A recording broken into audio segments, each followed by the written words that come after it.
Story 1. The Haunting Tale of KUMATHONG.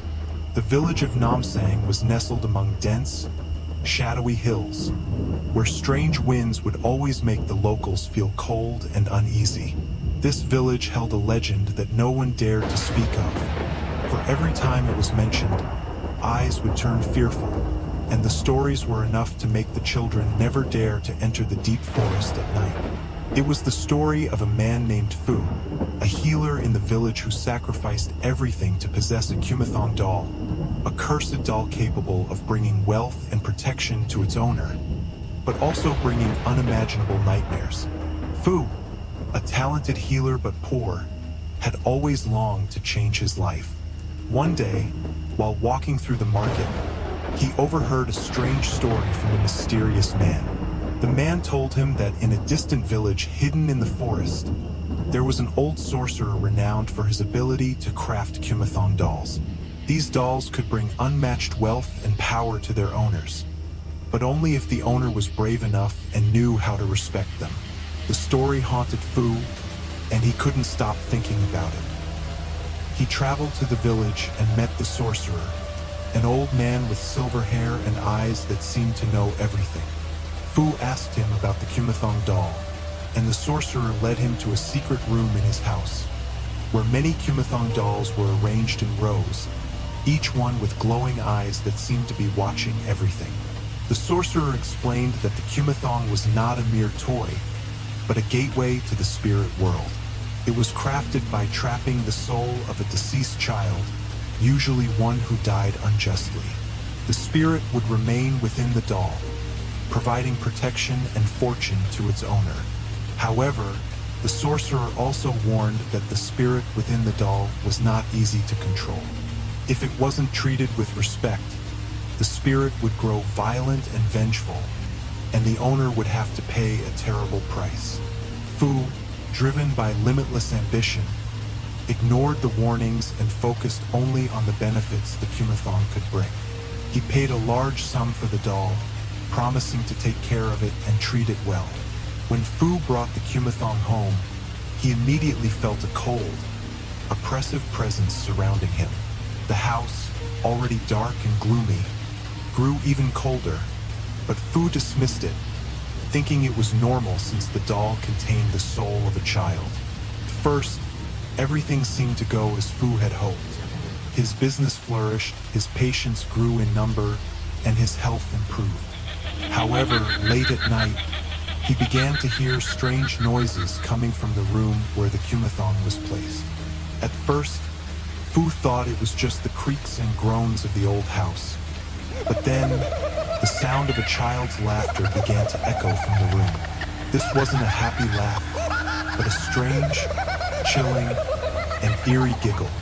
Fu tried to ignore it and continued living as usual, but every night, the laughter persisted, sometimes accompanied by the voice calling out, "Fu, Fu," echoing in the dark space. One night, Fu woke up in the middle of the night, feeling a cold wind blowing through the room. He opened his eyes and saw the KUMATHONG standing at the foot of his bed, its eyes glowing in the darkness. But the most terrifying part was that in the dim light, he saw the silhouette of a child standing beside his bed, with hollow white eyes and a pale face. The child looked at Fu, then suddenly let out a maniacal, terrifying laugh that made Fu tremble with fear. Unable to bear it any longer, Fu jumped up and ran outside to seek help. But when he turned back, he realized something horrifying.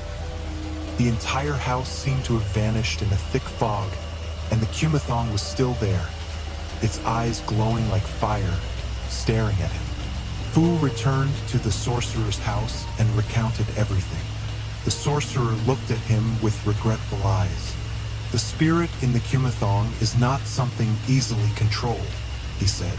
"It has chosen you, but you have made a mistake, and now you must pay the price." From that day on, Fu no longer saw the KUMATHONG, but every night, he still heard the child's laughter coming from the darkness, as though it were watching and controlling his every move.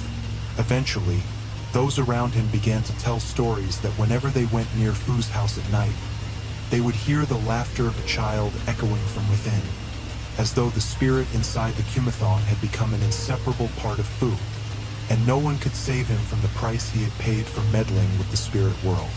From then on, Fu lost his health, his business declined, and eventually, his house became a place the villagers avoided.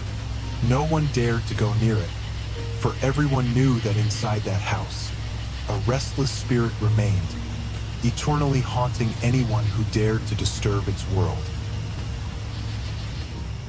Story 2. The Dark Arts of Kumathong. In a small, secluded village nestled at the edge of an ancient forest, there lived a young man named Eek. Eek came from a long line of skilled practitioners of traditional medicine, but his family had fallen into poverty, and their once revered practice had faded into obscurity. Desperate to change his fate, Eek sought out every means of gaining wealth and power, even if it meant stepping into dangerous territories. One day, while walking through a market in a distant town, he overheard a conversation that would change his life forever. An old man, hunched over with a cane, was telling a stranger about the power of a Kumathong doll.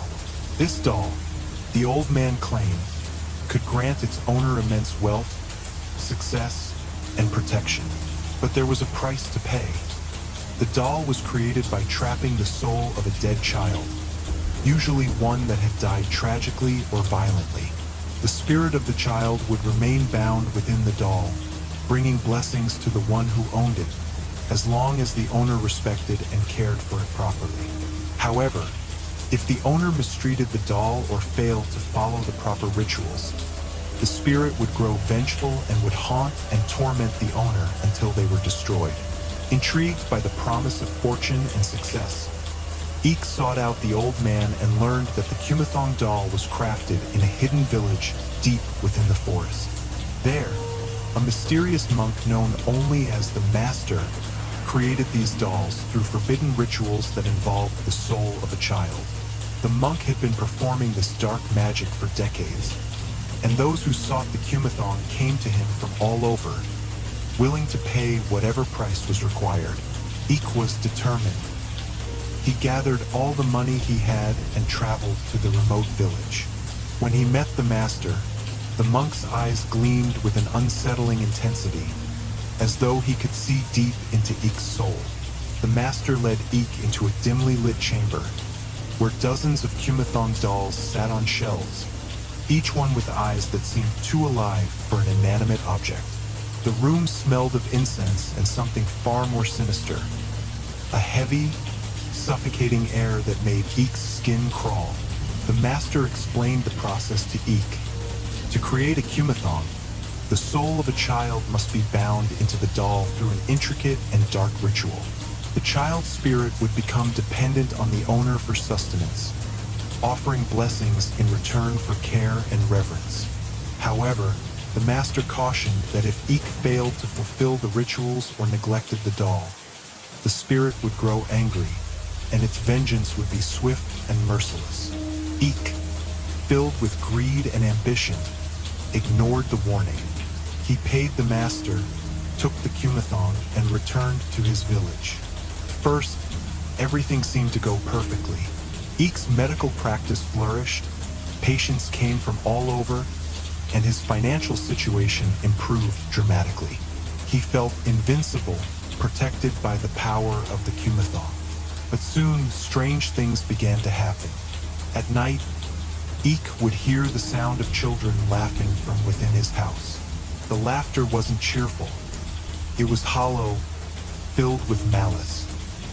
He would wake up in the middle of the night, drenched in sweat, to find the Kumathong doll in a different position, staring at him with eyes that now glowed faintly in the dark. The doll seemed to be watching him, and every night, Eek could feel its gaze upon him, even when he closed his eyes. One evening, as Eek was sitting in his study, a strange chill swept through the room. He looked up and saw the Kumathong standing at the door, its small, lifeless body rigid and still. Its eyes, however, were filled with an unsettling rage that Eek had never seen before. The doll slowly began to move, its limbs jerking as though it had a mind of its own. Eek was paralyzed with fear, unable to move or speak. The room seemed to darken, and the air grew thick and suffocating. Then, a voice echoed through his mind, a voice that was both childlike and terrifying. "You have forgotten your promises. You will pay." The lights flickered and went out, plunging the room into darkness. Eek tried to run, but the doll followed him, its tiny feet dragging across the floor. He could hear its laughter now, echoing around him like a nightmare. The walls seemed to close in, and Eek could feel something cold and invisible wrapping around him, tightening with every step he took. Desperate, Eek fled into the forest, hoping to escape whatever curse had been set upon him. But no matter how far he ran, the laughter of the KUMATHONG followed him, growing louder and more frantic. His heart pounded as he stumbled through the trees. But then he realized something chilling. The forest around him had become a maze, and he could no longer find his way out. The sky above had turned a sickly green, and the air smelled of decay. Finally, Eek collapsed in exhaustion, and as he looked up, he saw the KUMATHONG standing before him, its eyes now filled with an unnatural fire. The voice spoke again, but this time it was clear and sharp, like a blade. "You have violated the pact. Now you will join me." Suddenly, the world around him went black. When the villagers found Eek's body the next day, it was lying in the center of the forest, his face twisted in an expression of pure terror. The KUMATHONG was nowhere to be found.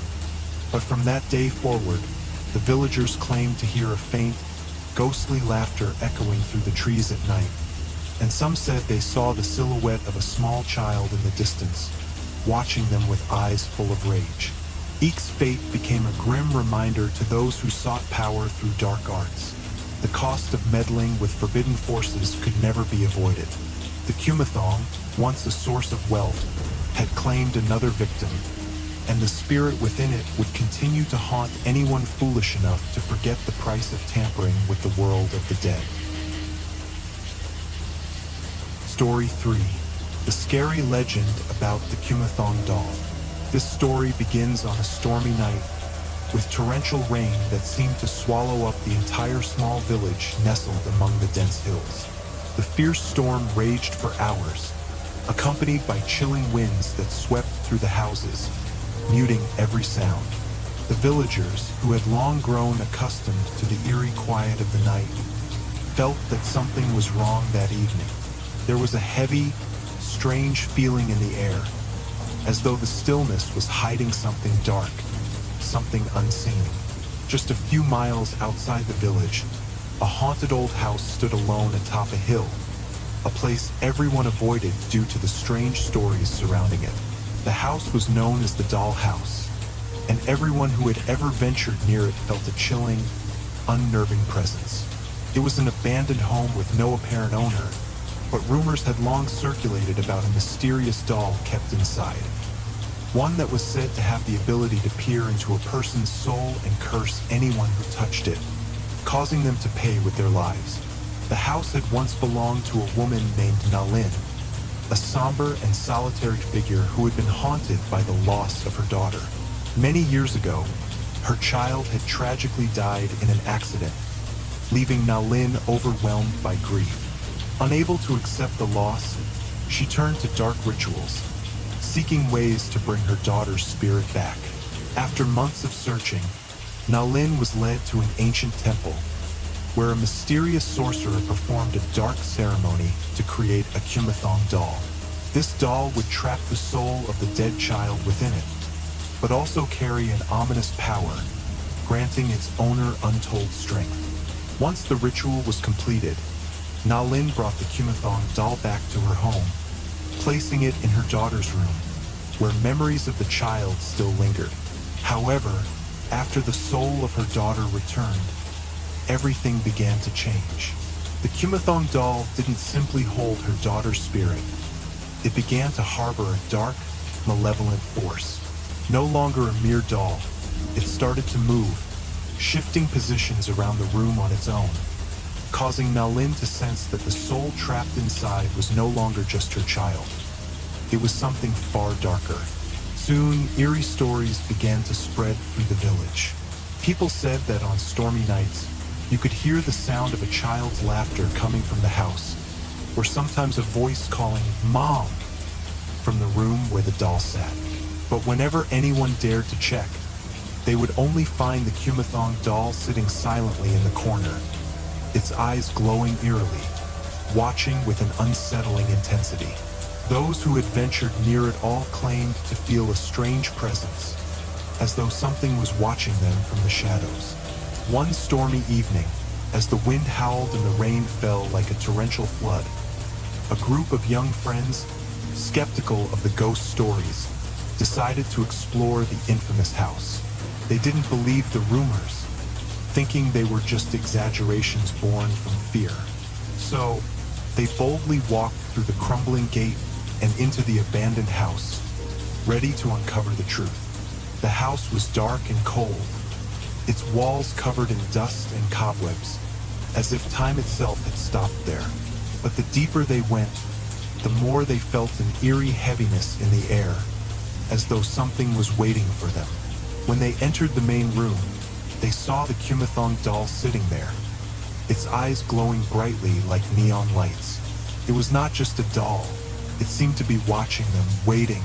One of the group, Min, approached the doll, drawn to it as if by some invisible force.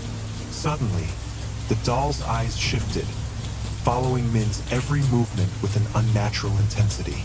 The group froze, unable to react before a gust of cold wind slammed the door shut behind them. The sound of children's laughter echoed through the room, and the KUMATHONG doll moved, standing up straight. A shadowy figure appeared behind them, an apparition of a child, pale-faced, with eyes filled with tears and anger, staring at them with a malevolent glare. Panic set in as the friends tried to flee, but they couldn't escape.